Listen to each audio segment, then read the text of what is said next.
আসসালামু আলাইকুম।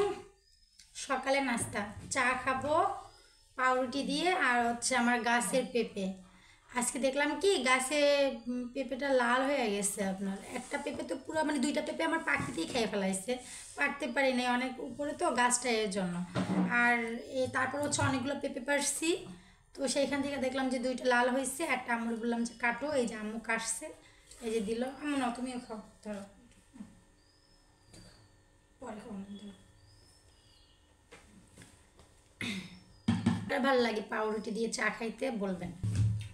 খাওয়া শুরু করলাম, বিসমিল্লাহ।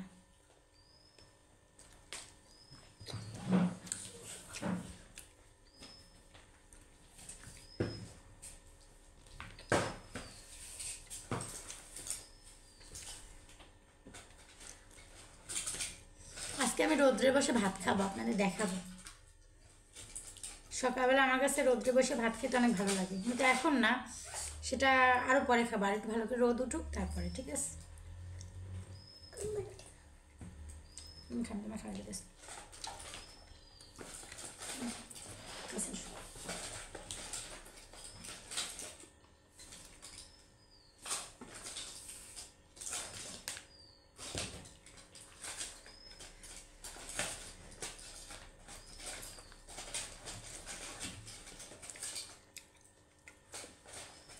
আমার মেয়েটা কালকে একলা একলা, বলবো, একলা একলা মেলায় গেছে আমার না নিয়া, পচা। তার জন্য ওর সাথে আমি রাগ করছি।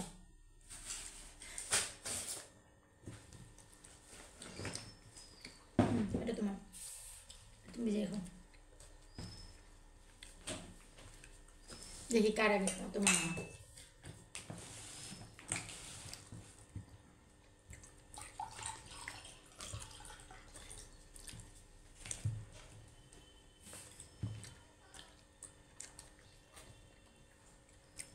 খাও না,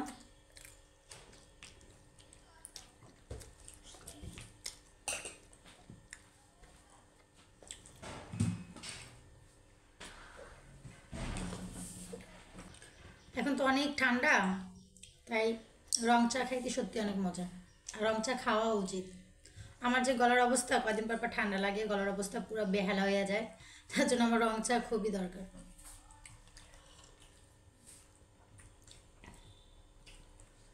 অনেকে আসছে গরম চা খাইতে পারে, আমি গরম চা খাইতে পারি, ঠিক না? আমার গাছের পেঁপে খাবো এখন। এই পেঁপেগুলো না একটু চিকুন চিকুন, কিন্তু সত্যি পেঁপেগুলো অনেক অনেক অনেক পরিমাণে মিষ্টি, কারণ যেহেতু আমার গাছের, বুঝতে হবে না, আমি মানুষটি তো মিষ্টি। বিসমিল্লাহ।